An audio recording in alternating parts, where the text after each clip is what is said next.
Hello, everybody. This is my micro-teaching lesson for Universal Teaching Methods. And I will be doing a second grade unit over measurement. So my entire unit will be measurement, and then this lesson would just be learning to measure with the ruler.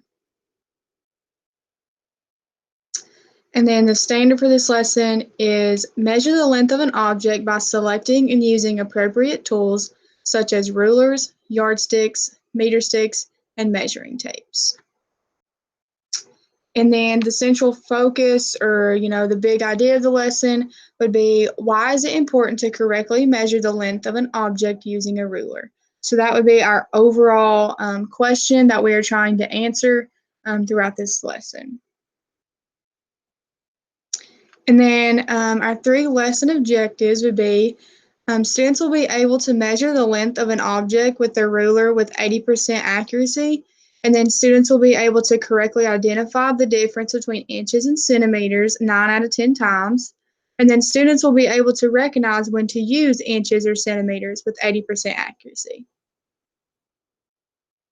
Okay, and then so to start the day off, I would have the students complete their bell ringer. And then so they would complete their daily math drops in a bucket handout that would be placed on their desks. This would be something that the students would be used to doing every single day. And it would have about 10 questions on it that cover all kinds of different math skills. It'll have addition, subtraction, counting numbers, and counting money. It's just something to kind of constantly review and just have them working on something as they enter the classroom. And then they would put this in their folder to complete it, and then they would turn it in, the completed weekly one, on Friday. Then our anticipatory set, I would have everyone find a seat on the reading rug, and then in the real classroom, we would actually read this aloud. It wouldn't be a video. I would have the book and read it to the students just as like an introduction to measurement, since this would be the beginning of our unit.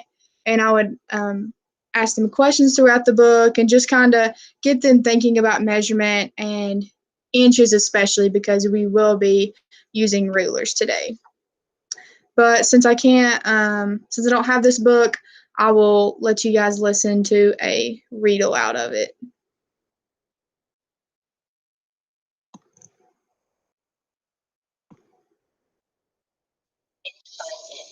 By Leo Young.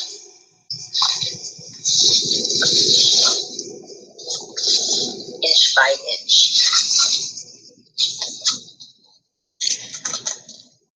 One day, a hungry robin saw an inchworm, green as an emerald, sitting on a twig. He was about to gobble him up.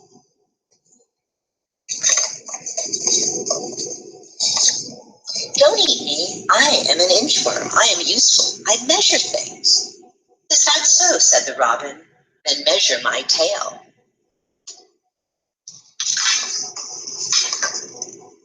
That's easy, said the inchworm. 1, 2, 3, 4, 5 inches.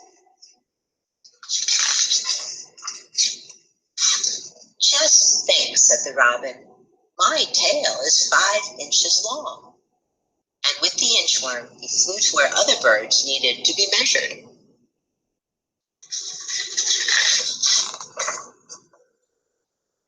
The inchworm measured the neck of the flamingo.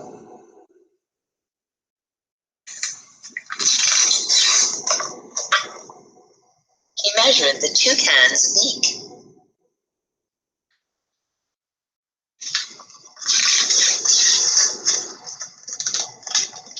The legs of the heron.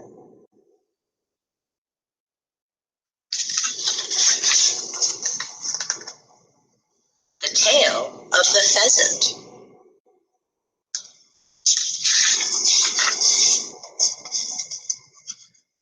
And the whole hummingbird.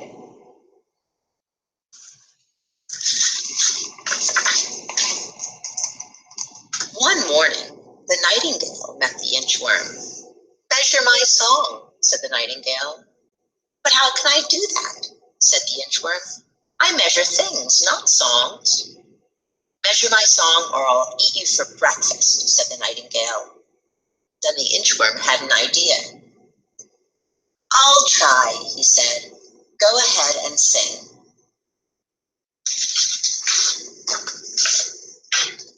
Nightingale sang. The inchworm measured away.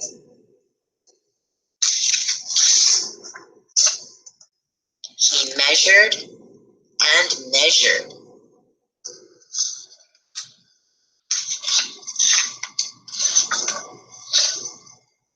Inch by inch.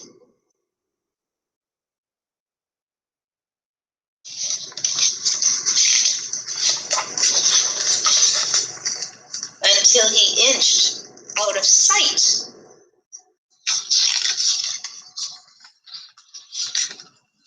The end.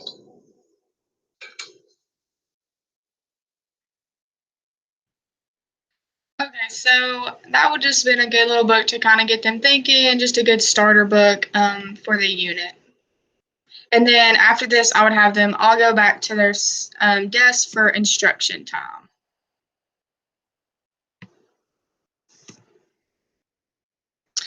Okay, and so just as like a disclaimer, if in a real classroom, this would be a very like hands-on activity. I would probably have a little PowerPoint to go with it, but I wouldn't solely rely on this. I would want to have like an overhead projector where they could see what I was doing, where I could model it better. And I would also actually have a ruler with me. I don't have one with me today. And I would have a Ziploc bag full of like 5 different colored strings of yarn that would be like all various lengths. But so to start this lesson, I would give each student a ruler and I would have them look at the ruler and I would give them several, minutes or so to just kind of examine it and just kind of see what they notice about it. And then after they've had time to look at it themselves, I would have them turn to their shoulder partner and have them discuss what they see about the ruler, if they've ever used a ruler before, what they think rulers are used for, what they can measure with it, just that kind of thing. Just get them talking about those kinds of questions. And then after, I would have them come back to me or direct their attention back to me, and then I'll explain to them that rulers are used to measure the length of an object, and that rulers have 2 sides. One side is used to measure inches, and the other side is used to measure centimeters. And then I would tell them that inches are larger than centimeters, and you can kind of see this on this picture. So 1 inch is larger than 1 centimeter. And then I'll explain that this side where it says inches is the side that are used to measure inches, and the other side is used to measure centimeters. So, like I said, I would give them the difference of inches versus centimeters. I would explain that inches are larger than centimeters, and inches on some rulers are abbreviated using IN, and centimeters are abbreviated using CM. And then I would ask them, so how do you know when to use inches and when to use centimeters? So I would give them a second to think about that and let them turn to their shoulder partner and discuss this and just kind of see if they're familiar with inches and centimeters before, if they know the difference, and just get them kind of thinking. And then, so I give them around 30 seconds or so, and then I would ask for a couple volunteers to answer that question for me.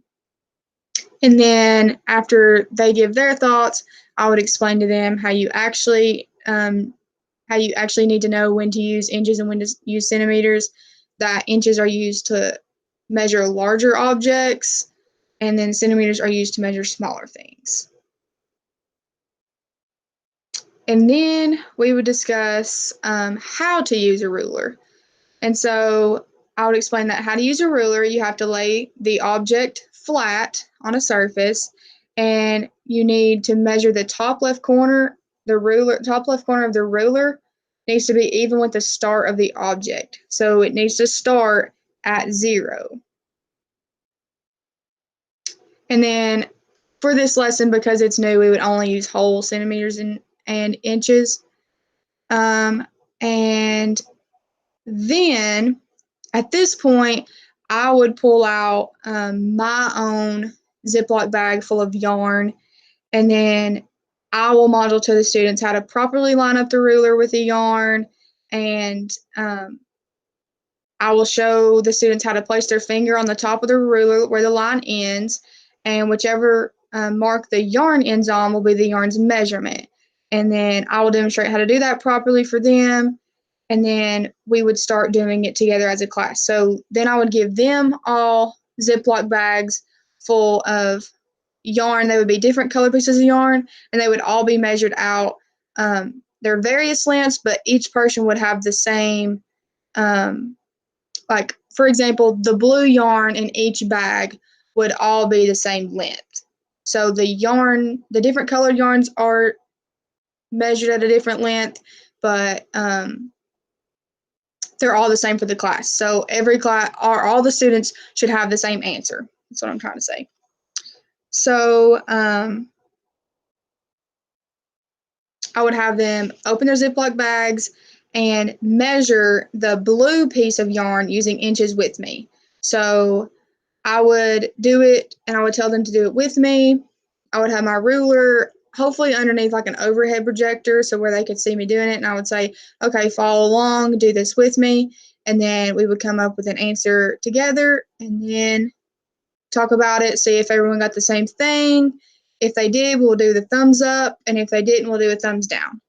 And then so we'll do this again, now measuring the red piece of yarn using inches with me. So the same deal, if we all get the same answer, if we all agree, thumbs up, if not, thumbs down. And then I would have them practice with a shoulder partner. So this time I wouldn't do it with them. They would be doing it on their own or with their shoulder partner, and I'll be just observing them, just making sure they're lining things up properly, they're doing things right. So this time they would measure the yellow piece of yarn using inches, and we would come back together as a class, and if we all get, or I would ask someone for their answer, and they would give it to me, and we would do the thumbs up if everyone agrees, thumbs down if someone gets a different answer.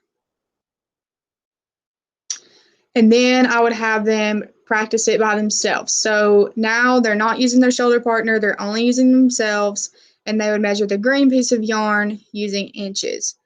And then after giving them a few seconds and walking around and observing them, we would come back together as a class, thumbs up if everyone agreed, thumbs down if they didn't. So now after they get the green piece of yarn, I would do it myself, and I would,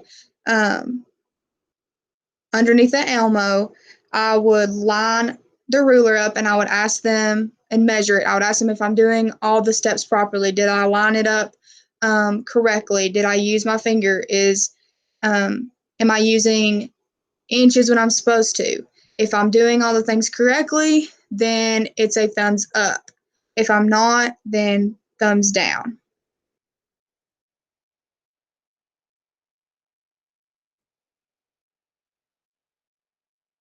Okay, so now, like, once I see them getting kind of a clear understanding if they're doing it right after we've done all this together, now I'm going to have them do one more on their own, measuring the green piece of yarn as they did before, but now they're going to be measuring with centimeters. And then so I would give them a few seconds to do this, kind of walk around the classroom, making sure they're doing it. And then we would come back together as a class, and I would model it for them. So I would go back under the Elmo projector, but this time, instead of doing it correctly, I would purposely do it incorrectly just to see if they can catch my mistake and fix it. And so I would kind of see, just make sure they're not agreeing to be agreeing. So that's how I would kind of check their understanding. If they correctly fix my mistake, then we would go on to the main activity. So their main activity, I would have like a pre-made handout, and it would have 10 different objects on it. It would have lines that were of various length, and 5 of those would be measuring inches, and 5 of those would be measuring with centimeters. So as they're doing that, they'll use their ruler. This is an independent activity, but I would walk around the classroom, just make sure they're doing it correctly, just observe them, and making sure they're on the right track. And then when they're finished, I would ask them to turn it into the box. That would be the designated area. And then for early finishers, I would want them to go in the back of the room, and I would have objects laid out on the rug in the back of the room, just like various classroom objects that I would want them to use their ruler to practice measuring those objects, just to get them some extra practice. But I would remind them to stay, quiet, to be respectful for the ones that are still working. And then for our exit ticket of the day, this would kind of be like the closure activity. I would have them measure the length of the line above using inches. So this would be another, like a little pre-made slip, and then measure the length of the line above using centimeters. And then I would have them give an example of when to use a ruler. And then, do you know of an instance when you can't use a ruler?